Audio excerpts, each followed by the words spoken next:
Hello, my name is Daniela. I am the program manager for the World Data System. Thank you for joining us today for the session Finalizing Trust Principles Working Group, Recommendations and Supporting Outputs. And my colleague Meredith is advancing the slides online, I believe. Can you advance the slide, Meredith, please? I just did. You should see it. Oh, it's not showing in the room. Oh, there we go. Just a little bit late. Just a second. Okay, so as I am here, Meredith is joining us virtually from Knoxville in East Tennessee. Yes, 2:30 a.m. for her, unfortunately. Hang in there, Meredith.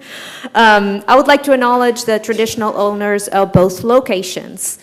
Acknowledging the traditional owners, Turrbal and Yugara people of the land you are on today in Brisbane.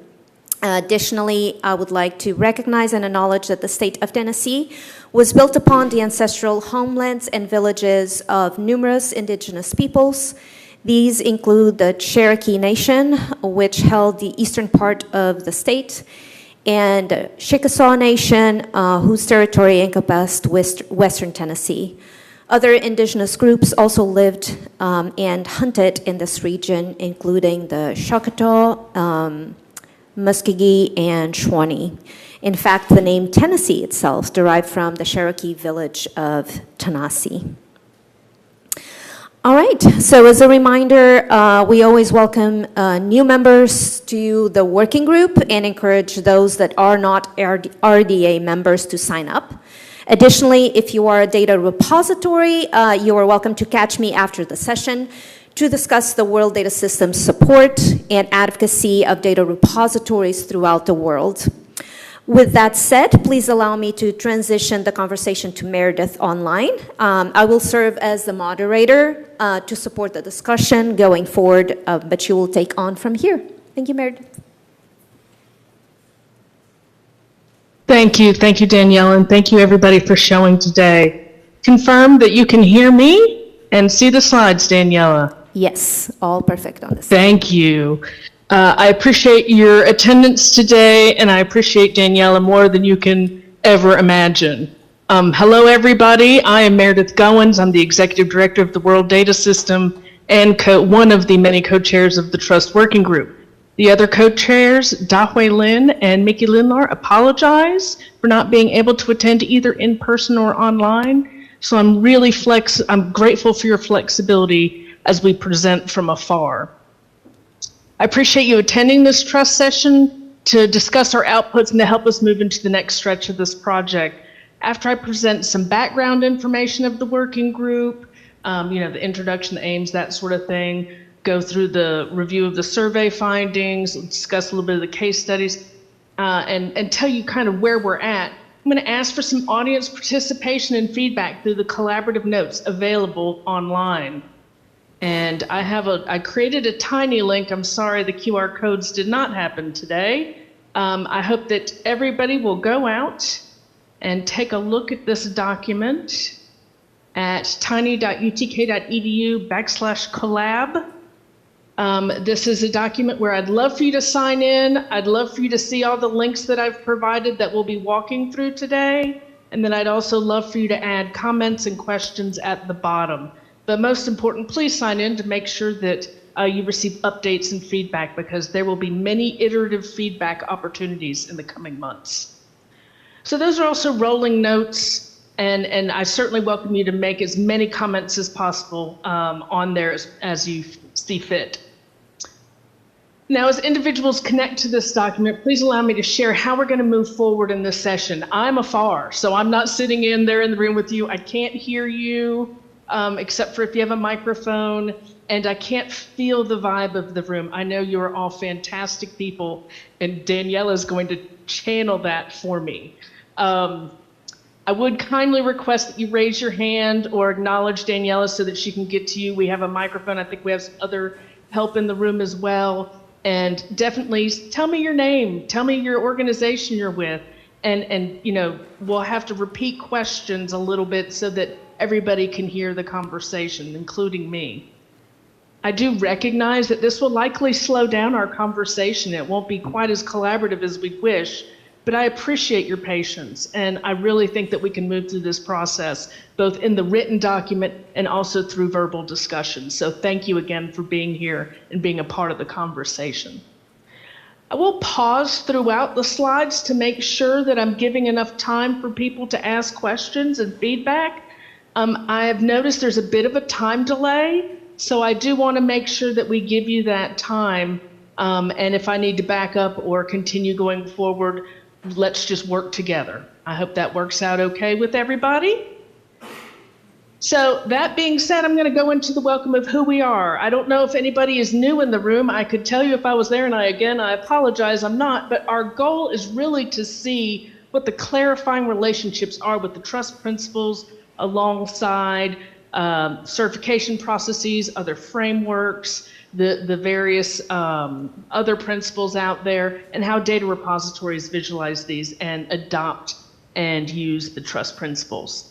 Our case statements out there, again, these slides will be available for everyone later, and I certainly welcome you to scan that QR code to go out to the Trust Principles Working Group page, sign up, join us today. Remember, trust isn't a criterion for that certification. It's the principles of how repositories can demonstrate the trustworthiness to users, right? So it's that common framework that trust facilitates that discussion on. And how do we continue those best practices within digital preservation?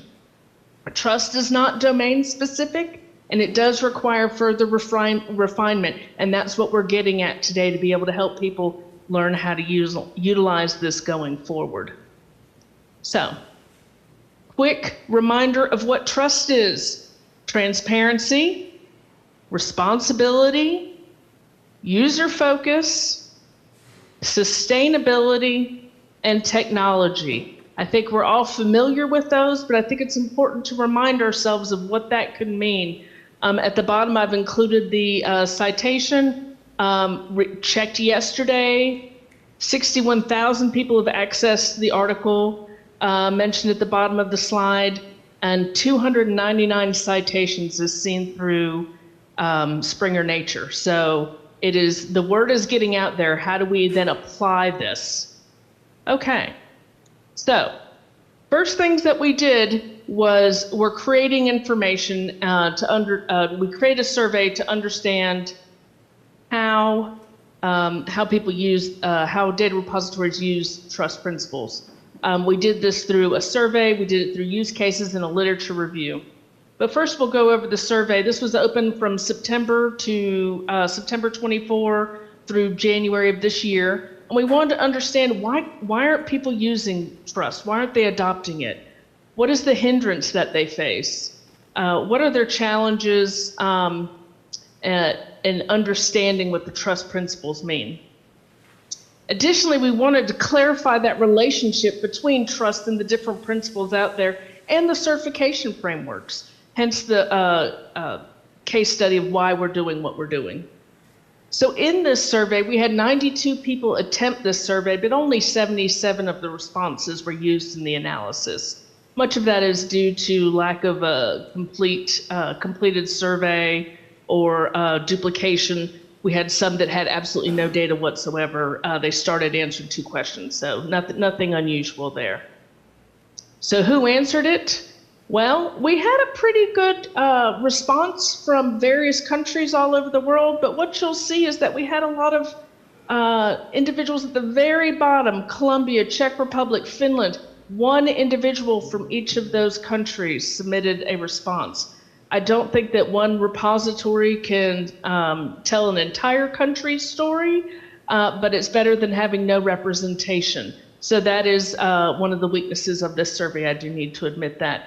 If you'll note, I included the entire survey output in an open repositories session in 2025.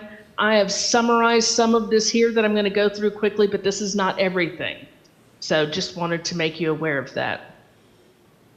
So remember, we're talking about trust and how it reacts with certifications, right? So we looked specifically at 3 certifications, ISO 16363, Nestor Seal, and Core Trust Seal. You can see that most people had heard of Core Trust Seal. Some had heard of ISO and some have heard of Nestor. And of course, we have some no responses as well. And then levels of understanding. So what are the trust principles, FAIR principles, and CARE principles? So all 3 of these. So again, trying to see how trust and the other principles align.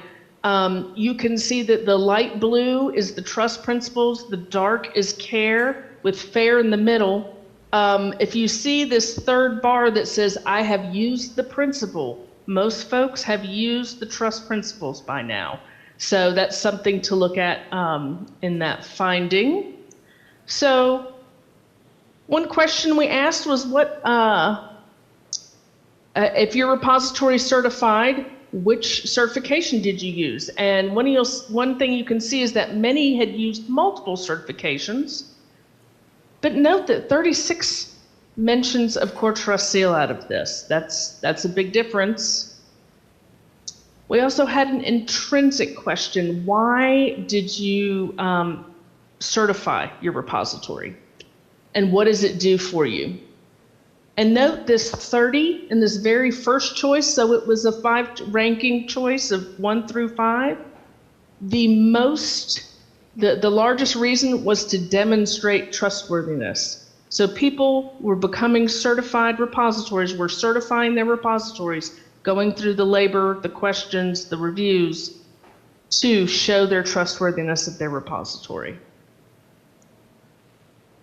There's 30 of them. You'll also see stakeholder confidence. That brown was 1st, 2nd, and 3rd choice, but that was the 2nd most selected item across all of the 5 choices. So they wanted to make sure that their repository was certified and that their stakeholders were confident and they trusted that repository.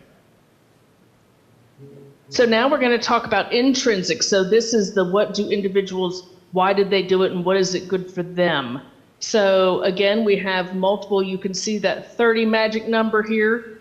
The top validation, they wanted to know that they were a trustworthy digital repository. And then again, with I'd call that a gray, they wanted to find an opportunity to correct weaknesses and find them.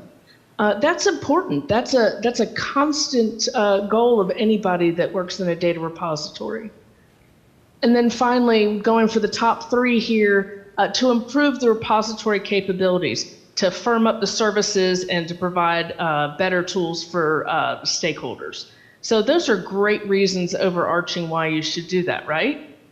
So looking across all those choices, those 3 intrinsic motivations showed why they go after certification. So we could assume then that they became certified because they believe that it shows that they are trustworthy. And so now how do we help them show that through the trust principles? So as I said earlier, one of the questions we asked was, how do you show that you are trustworthy? So what is the public display that you have under each of these letters? So TRUST. So general documentation, just as a tip, by the way, general documentation as a statement isn't helpful. Could that have also been policies? That could be user manuals. That could include a lot of different things. And then terms of use and policies were another way of showing your transparency. Responsibility, following standards, using standards, and stating you do so. Having your general statement of responsibility, and then showing your processes and practices. User feedback. Although some individuals under the user focus had stated that, it was the type of audience our repository was, and that's what the other was, that 10 under user focus, that was stating they were an institutional repository or interdisciplinary or disciplinary or a part of a network. That's great, but the user comes down to how do you get that feedback from them? Do you provide metrics and statistics so that they know how valuable their data is and how often it's being viewed, used, downloaded, cited? Are you doing user feedback? Any UX on your interface? on the upload and the process? Are you gaining that feedback from the users? And are you considering having a user focus group that comes in every so often to give you feedback? I think that's an important way to look forward to building better tools. Sustainability. So policies include a lot of things. We all know that. There's so many policies that are involved in a data repository. But think about your resource plan, your disaster recovery plan, business continuity plan, and all of that helps secure funding too. And in that 10 for secure funding, that included different lists of ways that people are funded. They would, in the survey, they'd state things like secured funding through my government, or I'm funded through my university, or I'm funded as part of a partnership with X, Y, or Z. That was really grouped together to show that individuals see their sustainability as funding, and that's something that I think is something we'll see over and over again. On the I should also state that 2 comments we received on that when it talks about sustainability was, one comment was, it's still running. That's about as good as we can do. That's pretty powerful of a statement. That's all we can do right now. Others have said, we need work here. So recognizing that they need to continue on sustainability, we're all on that journey together. So you're in good hands and in good company with that. Under technology, I mentioned repository software had 14 mentions out of the 41 people that responded to this question or this specific request. That included specific repository software names and brands, and I'm not going to go into all of that, but just to let you know that's what that means. And then people stating that they need to update their systems on a regular basis, that plan to maintain their technology. And of course, cybersecurity was one of the questions, is one of the responses as well. You can see much more details again in the Zenodo file that's linked at the bottom. It would help tremendously if you'd be able to go out and look, because one thing that was also mentioned was cost. How do they mitigate costs over time? Okay, so we talked about hesitancy a little bit, and we're going to go through a few of these, but the first one is, who owns trust and how do we endorse this? How do we know that trust is being taken care of? And actually, the Trust Working Group has had conversations about this. We're exploring if an organization should be supporting the trust principles. For example, Go Fair and others support FAIR, and GITA supports CARE principles, and the WGS Scientific Committee has shown interest in shepherding the trust principles as an organization because we're solely focused on data repositories. But really, it's how the audience feels about this. And this is a question I bring, and I certainly welcome you to give feedback on in the collaboration notes, tiny.utk.edu/collab, COLLAB. How do you feel about, does that need to have, does somebody need to own the trust principles? Next, do users care that trust is even implemented? That's one thing that we asked for a long time with FAIR, right? Do users care if their data is now? Well, yes, they do. Now, we can make that assumption with trust, but we really need to go out and ask the repository users if this is even on their radar. So that's part of that outreach and part of the adoption process that our working group needs to handle. I don't know if we'll go straight to the repository users since we're focusing specifically on the repositories themselves, but this is something that can be continued in the future. And although government organizations and even UNESCO have encouraged trustworthy data, this is something that we still need to continue to ask. We know that the project addresses the needs for real-world examples as seen through the last slide, through the case studies, which we'll go through. But the last 2 statements we talk about, still trying to implement FAIR and now trust, and then how to protect that intellectual property across the different legal systems. These 2 questions are huge. It's a lot to try to get in, your data FAIR and then move into trust. It can be overwhelming for an early stage repository. That's where the community comes together and supports one another. Additionally, with the intellectual property across different legal systems, that's an ongoing challenge, and I admit that, and because there's so many different ways of doing that. I would like for the audience to consider what they think. How would you handle these last two questions? Please feel free to add notes into the collaboration document on what your input is for these. There's more hesitancy. Go figure. Okay, so you look at the first couple. What do I do with closed data? I believe there's a new closed data working group started in RDA. I bet one of our RDA colleagues around there could probably elaborate on that in the notes if interested. That would be a good question to engage them in. So I think that's probably a follow-up that the trust working group should take care of.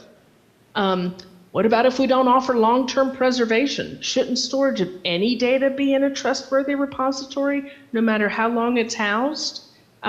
We do need to, it might be a stage for the moment, and then consider where it could be in that long-term commitment.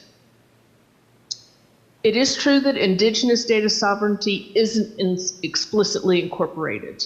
However, we do believe that the care principles should be taken a part of, and that lens should be included anytime you're looking at data repositories. Another question for the audience. Where would you suggest seeing data sovereignty, indigenous data sovereignty in the trust principle? That'd be a great another question to follow up on. And then the excellent question towards the end on program level adoption and federated data infrastructure. If one repository isn't following the principles, the others are impacted, right? So how do we handle that? And I'd actually like to pause for a moment and see if we have any feedback on those last two questions. Where would you see the indigenous data sovereignty in the trust principles? And how would you handle federated data infrastructures with the trust principles? And I have a tip on the next one. I want to see if anyone in the room will bring it up. So any feedback from the audience on either of those questions?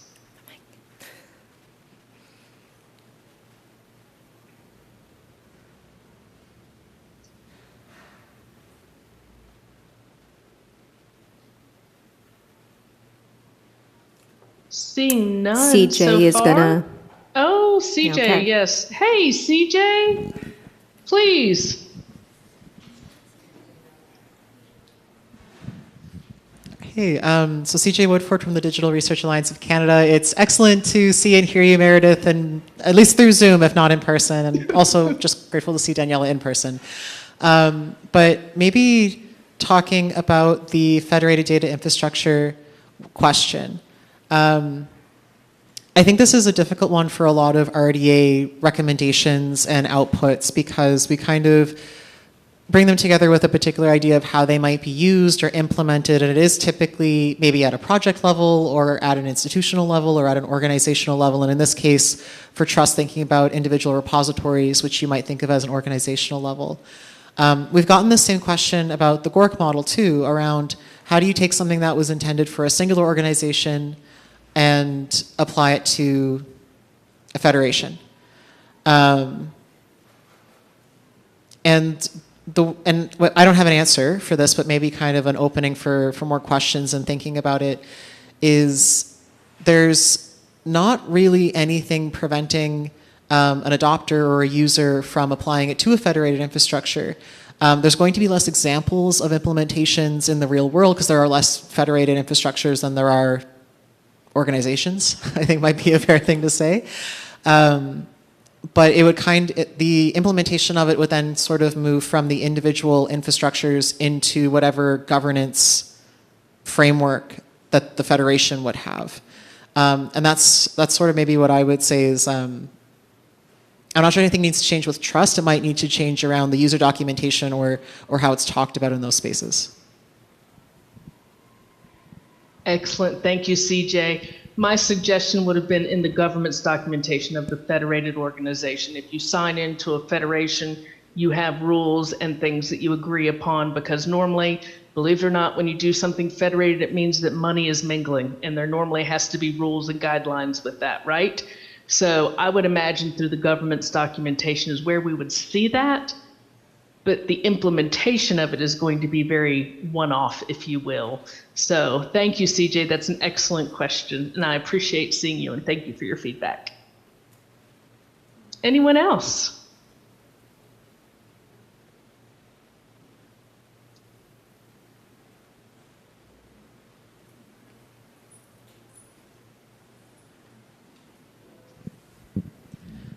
Okay, CJ again. Since there's no other hands in the room, sorry. Thinking about Indigenous data sovereignty this time. This is a tricky Dickens because there is a line where you have principles and frameworks and models, and then the context in which they are applied.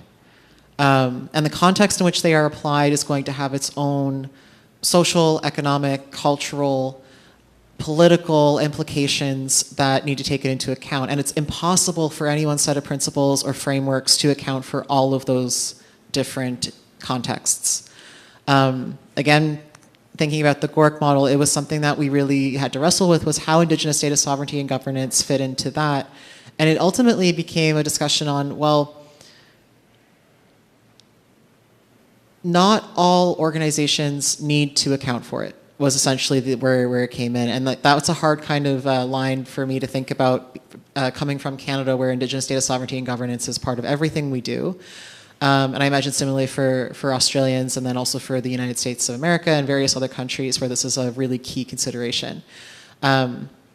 Where one thing I might posit is that Indigenous data sovereignty might not need to live within the trust principles themselves.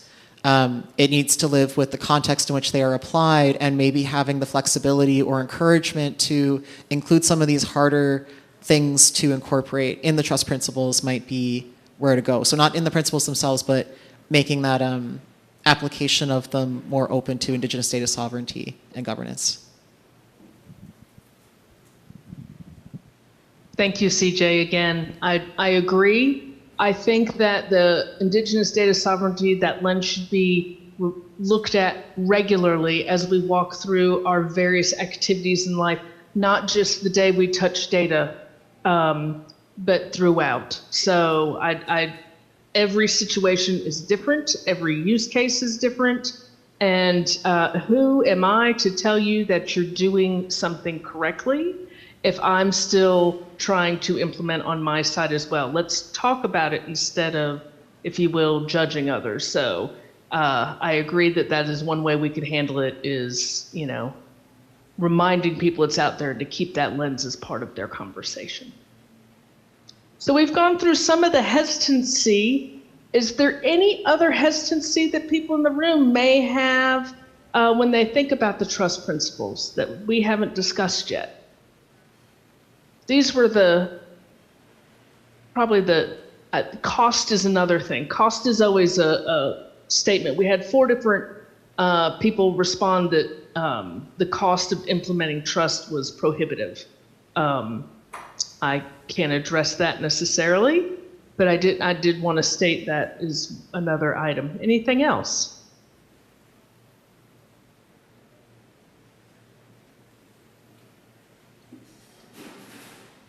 Okay. Well, I see we've stayed on hesitancy a while, so we've warmed up a little bit with the conversation. Now we're going to go to another tiny URL, and this is a use cases. And what I'm going to do is I am going to show you, first of all, hey, look, our collaborative notes. Thank you for being in here. Go in and sign in, everybody. Thank you. It looks good. All the links are in here. I put them in here. They're also in the slides, so please go ahead and look out there. Next, I'm going to go to these use cases just to show you what we have so far. CJ, I'm glad you're there, because I'm going to have an ask for your working group to see if you'd help supply a use case. You'll see we're doing repository use cases, a standards use case, principles use case, frameworks, and community. Those are the different stakeholders in the trust principles right now. So the repositories, obviously the ones that would implement these. but how do the trust principles work with the standards? How are they alike? How do they align? Same thing with the principles and the frameworks and the different community. Unfortunately, all of these documents are many of these are still in process, and some of them have not been finalized.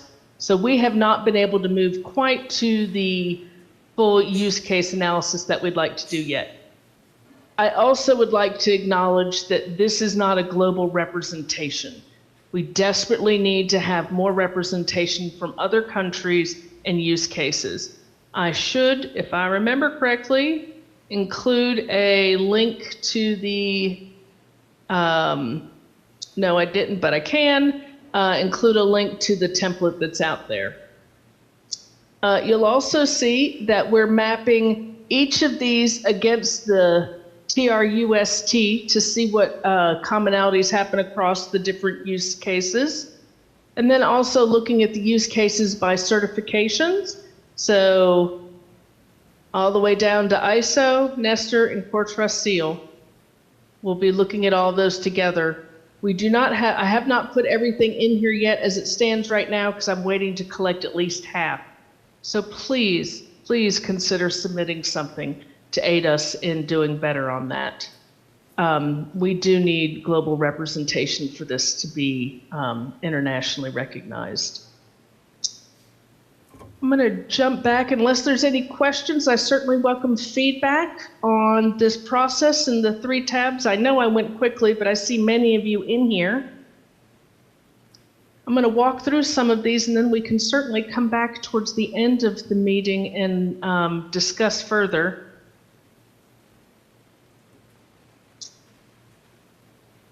So next after those, we have our Wikipedia submission, and I am quite saddened to say that it has been rejected. Unfortunately, we are rewriting it. We do have the language there that I welcome your comments on and feedback on. I am grateful to say that we have a brand new staff member. Her name is Samantha Campbell, and this was her first week last week. And she is in the process of rewriting our entry. So you will see changes in that document, but we certainly want your feedback as well. It can be difficult to write something that is too close to you. So by having a new staff member come in who isn't quite as engaged in the trust principles yet helps it tremendously. We do aim to have that resubmitted in October to be able to turn that around pretty quickly. So just wanted to share that with you on that update. And then we're going to jump over to a paper. And again, we're going back to the collaboration notes. But I'm going to first go to the Wikipedia principle document. Again, the link is in the collaboration. The Wikipedia entry is based off of a literature review that was completed by a student for us last year, and her notes are in linked into the collaboration document as well. Again, this just helps us, that literature review helped us complete this. So any feedback you want to give on that would be huge. I do want to say, once we get the information on the different ways that transparency, responsibility, and user focus are shown across the case studies, I think that would be an excellent addition to this article. Looking at this, what else would you want to see in here if you were a wiki approver? Do I have any feedback from anybody in the audience on that?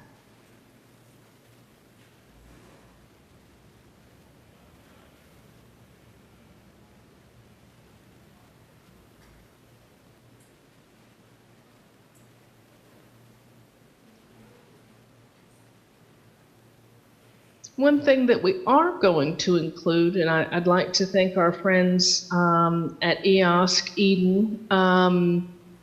They've been working very hard on the trust principles as well, and you're probably familiar with the TRSP working group, the Technical Repository Service Providers Group. Many of you may have been in that session earlier today. Their landscape analysis is pretty close to where we go as well. One thing that you'll notice at the very bottom of the Wikipedia entry is you'll see that we do have a Zotero library created. It has 330 different citations in there, specifically mentioning the trust principles.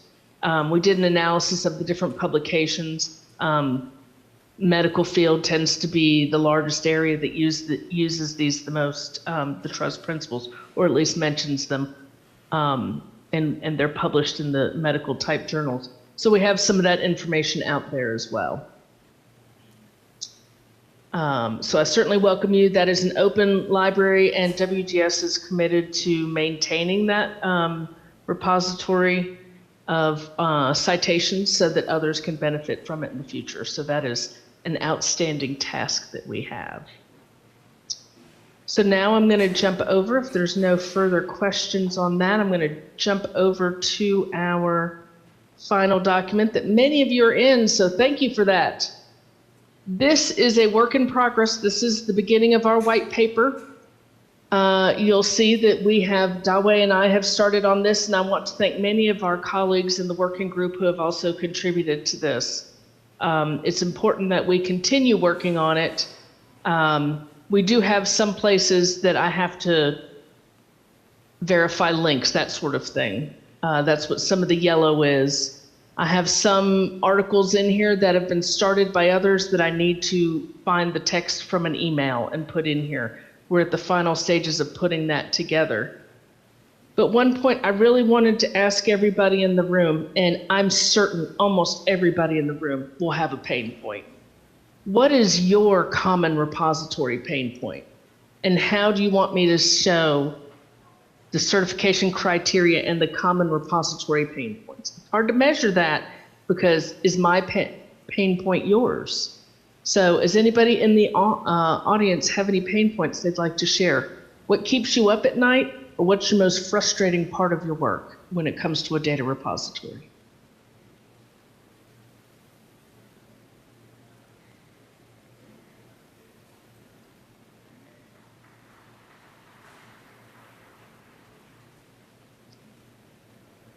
Certainly we have somebody in there that doesn't have an easy day every day.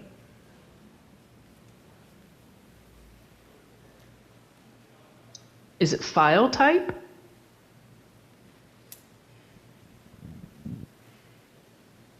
Security?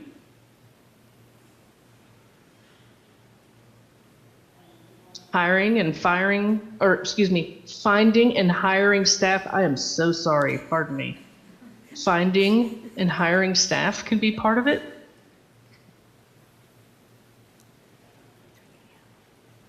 These are just some, certainly there's others.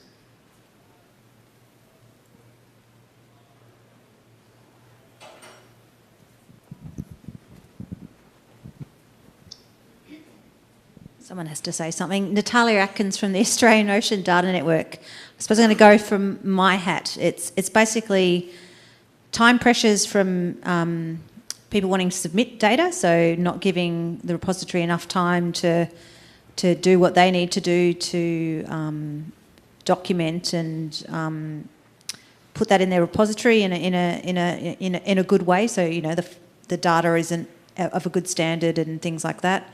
And I suppose because I am the metadata person at our repository, it's just trying to get information out of people so that things are well documented and well described. So that's our main pain points, so which are related to elements of the trust principles.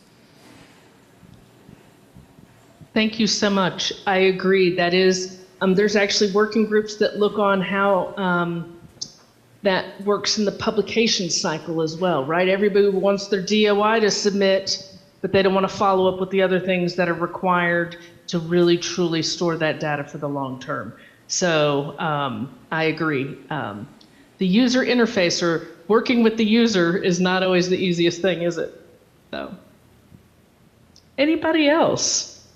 Hiya, yeah, I've got one. Well, I've got a couple, I guess. I was sort of thinking about it. I think one of the pain points at the UK Polar Data Centre could be a lot of the quality control is quite manual.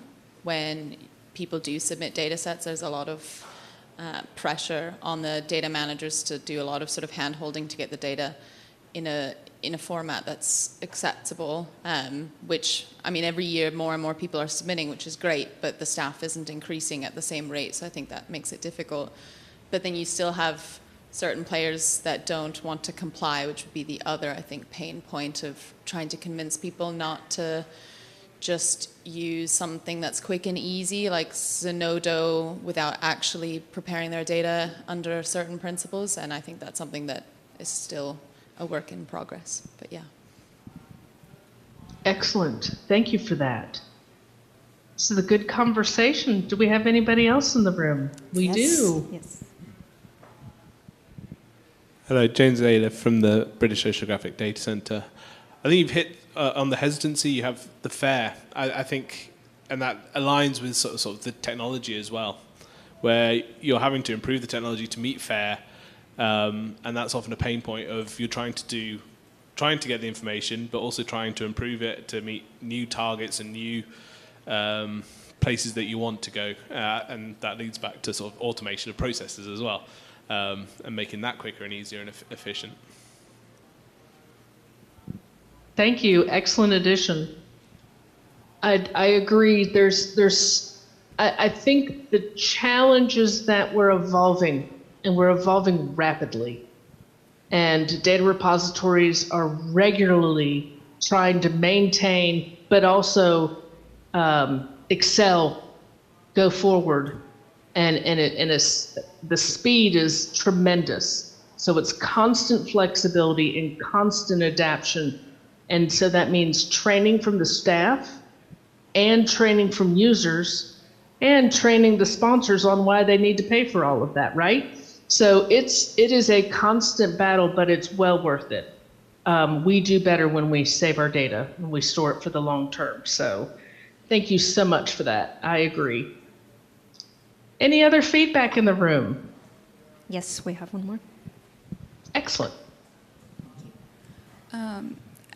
Just speaking from Borealis out of Scholars Portal in Canada, there's a couple of pain points I can think of, capacity being one, especially given the range of use cases that researchers come to the repositories with.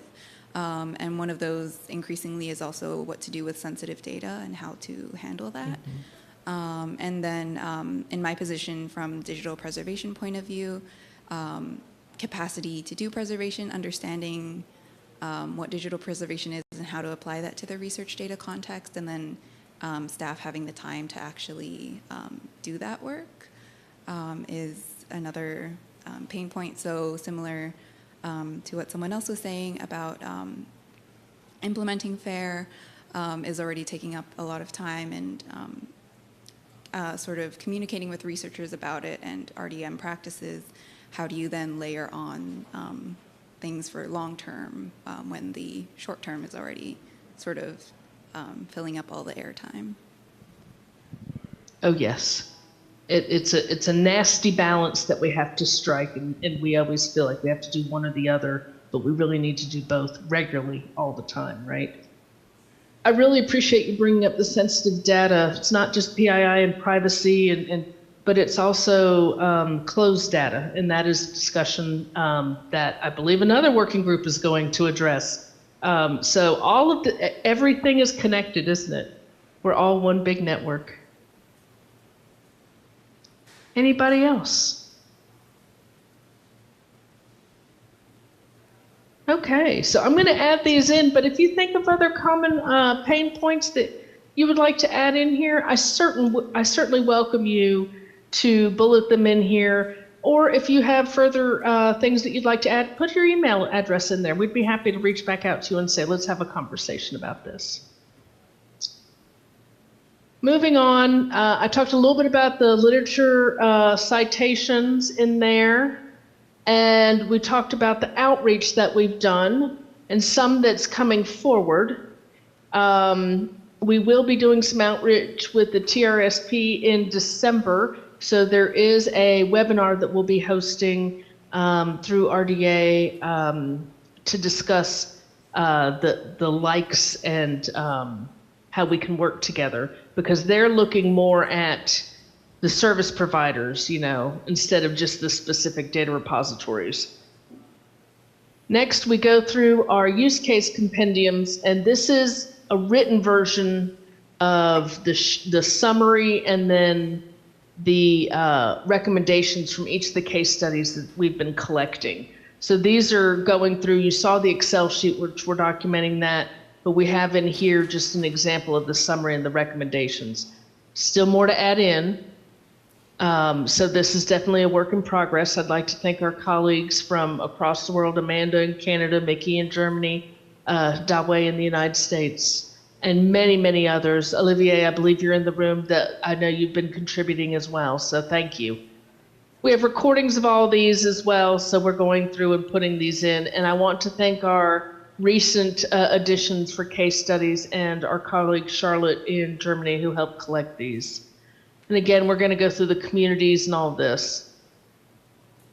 I've talked to you about the findings, so I'm not going to talk about that further. And as you can see, there's a lot of other things I didn't cover in here. I'm going to shorten this up tremendously because I can just link you to another document. But really what we want to do is provide guidance. And what I wanted to ask you today is, what kind of guidance do you want? And so I have a couple suggestions, and I wanted to hear from the audience what their interests were. So if we have a principle by principle guidance, so transparency, responsibility, a checklist, we'll have this white paper, of course, that you can use to share with others, but like a one-pager that you can show why you're doing it. Who is the stakeholder that would benefit the most from incorporating trust principles into your repository? Who would you like this aimed at? Is it for you as maybe the data manager, as the repository manager? Is it for your scientist who is trying to figure out if they should submit and how they're being trustworthy? So do I have any input on those? Is it for your funder? Or do we need one for each of the different audiences? And I wanted to get feedback from individuals before we created, because I have an idea of what I'd like to do, but it's more important that we provide what is needed by the community, not what we would like to do. So is there any feedback from individuals in the room on what they'd like to see?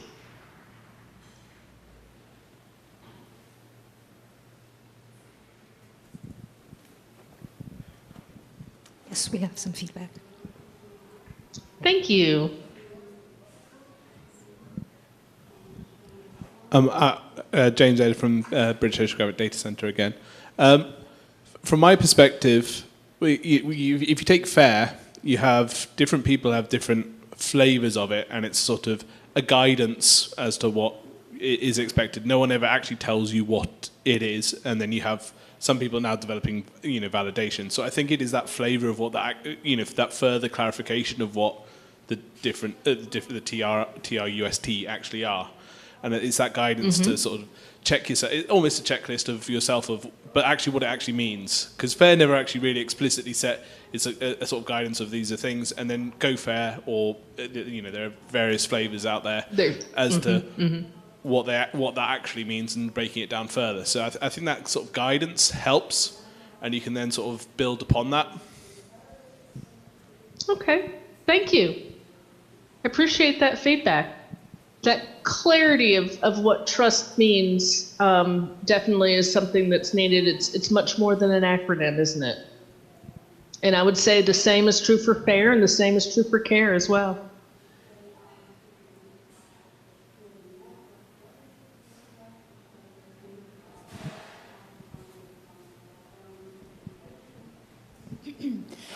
Hello, I'm Magdalena. I'm from Gdańsk University of Technology, Poland, and I think I'm the repository manager. One of my role is the, so I think I would like to have something like a mix, and especially if I would like to popularize trust principles in my country, I need guides for my funders. because from funders I can reach more audience and I can popularize the principle across the country. So probably they need to be a little bit different guidelines for me as a repository manager, different guidelines or I don't know, maybe shorter for my founder, and also another guidance for my researchers. Yes, so I think what, for example, I missed in like in general in Core Trust Seal, my repository has Core Trust Seal certification. However, it's a little bit, how to say, complicated. Yes, so I think, and even, for example, other repository managers in my country, they recognize and they can apply for Core Trust Seal. Then funders, researchers, they don't really catch the whole from that. Thank you for that feedback. That's what I was thinking we would need to do, actually, because there's so many different audiences, and what a funder needs to see may be a little different than what a scientist or a depositor would need. So thank you for that. I think the white paper could meet the needs of, say, the repository manager to explain what happens, and we can certainly walk through that. We will create these checklists, if you will, but also a slide deck to be able to use as an educational tool for your different audiences as well. So that was another thing that we were going to look at and do. Would that be of use to individuals if you had a standard deck that allowed you to be able to share with others, and a flyer or anything like that? Is there anything else that you can think of that would be helpful? Trying to make it as easy as possible for people to be able to explain trust to others. So a lot of nodding. Okay. Again, Magdalena, yeah, the flyers, that will be great. And of course, I presume that you produce them in English, but it's not so obvious because, for example, my repository recently wanted to apply for Nestor certificate, but it's still in German only. German. Yes, so I can't really apply for that, and I'm still waiting for the translation. So probably the first thing, of course, it will be easier for me if we could this kind of principle, I don't know, translate to Polish, for example. However, you know, I can use any AI tools to do it by myself. But after that, if if you would like to make the process of applying for trust more structured, they need to be in the common language, like English, for example. Thank you. And I do want to state that there's not going to be an application for trust principles.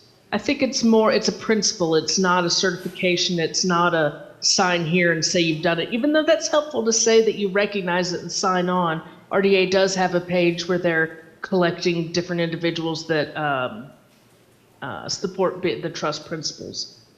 But I think it's more of self-adoption. The scientists, we know that we've been successful when the scientists and the researchers come to us saying, are you a trustworthy repository? Do you follow the trust principles? Is your funder asking for those things? UNESCO just recently mentioned those in some articles. So we're seeing it in a larger scale now. So it's time for us to start creating tools that make it easier for others to understand the uptake. So thank you for your feedback as well on the language. That is always a challenge, but one that is easy to surmount if we put our minds to it. So thank you for that feedback. I really appreciate that. Anything else in the room on this?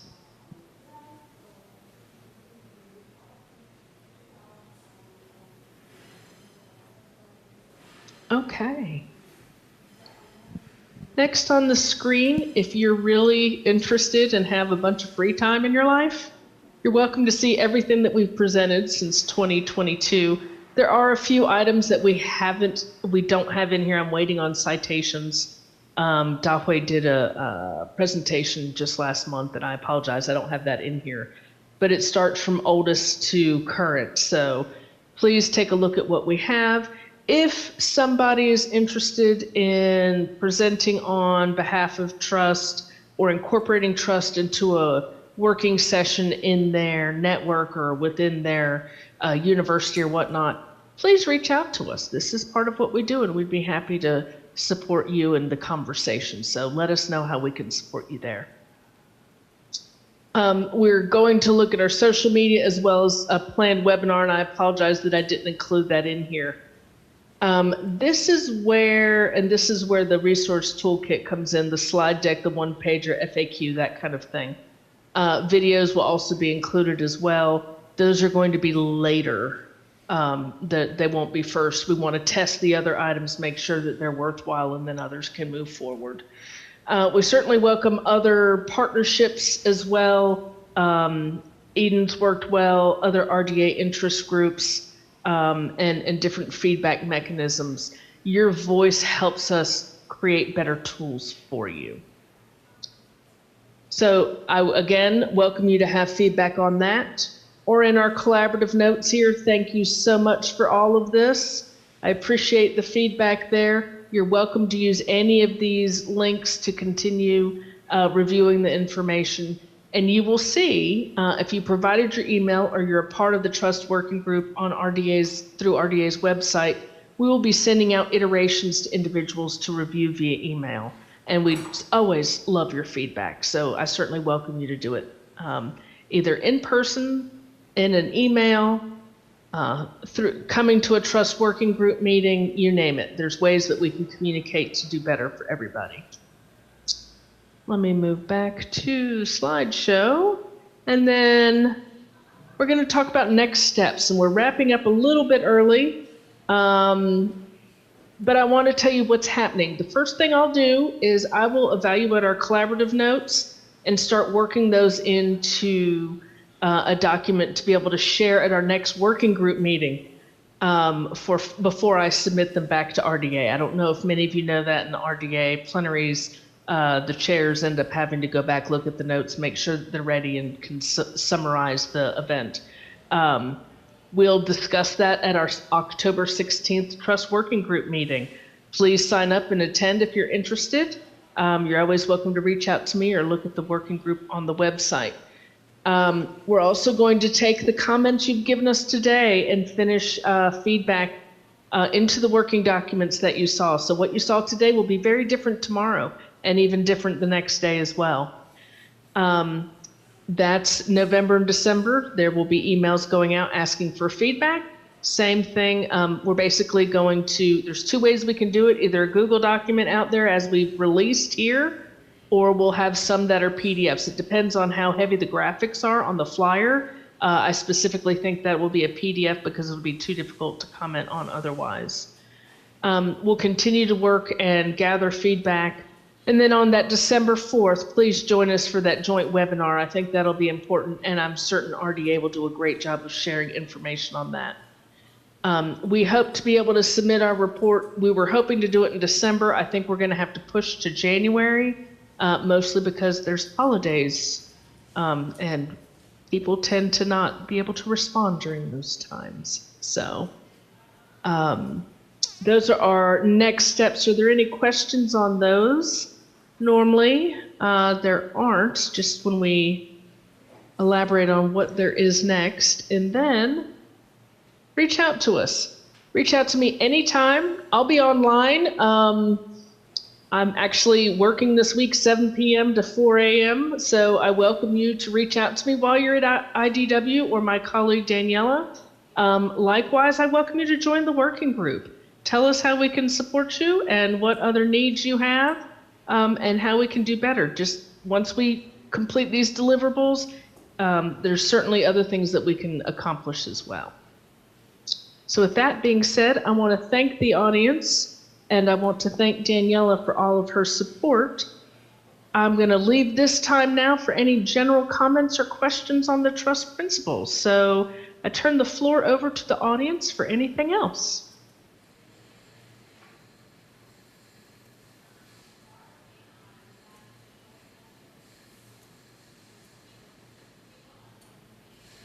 I see no extra feedback. Okay. Well, how about we have a little bit of free time before you go have a great time at dinner tonight and enjoy the posters. Make sure to visit with all your friends and colleagues at the reception and enjoy yourself at IGW. Thank you again for your time today and your interest in the trust principles. Take care.